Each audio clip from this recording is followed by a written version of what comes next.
నా మీద పెట్టుకొని చెప్తున్నాను. నేను ఒకప్పుడు రోడ్డు మీద కాగితాలు ఏరుకున్నాను అనుకోండి, బస్తా వేసుకొని కాగితాలు ఏరుకుంటారు కదా, పడేసిన డబ్బాలు అవన్నీ అనుకోండి. నా మీద పెట్టుకొని చెప్తున్నా, రోడ్డు మీద గోతాం వేసుకొని కాగితాలు ఏరుకునే వ్యక్తిని.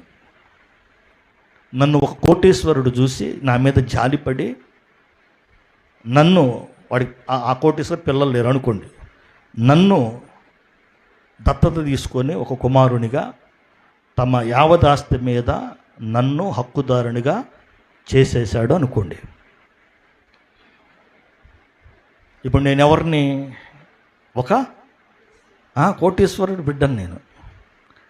మళ్ళీ నేను గోతం వేసుకొని మళ్ళీ నేను కాగితాలు ఏరుకుంటూ రోడ్డు మీద తిరుగుతుంటే దాన్ని ఏమంటారు? చెత్త పనులు అంటే అంటే ఏమై ఉన్నానో నేను ఎరగట్లా అని అర్థం. నా స్థితి ఏంటో నాకు తెలియట్లా అని. అట్లాగే మన ప్రాచీన స్వభావం క్రీస్తుతో పాటు చనిపోయింది అంటే నేను క్రీస్తుతో పాటు చనిపోయాను అని ఎరగాలి. దేవుని నామానికి స్తోత్రం కలుగును కాక. ఇది ఎరిగిన వారు పునరుద్ధాన బలమును ఎరుగుతారు.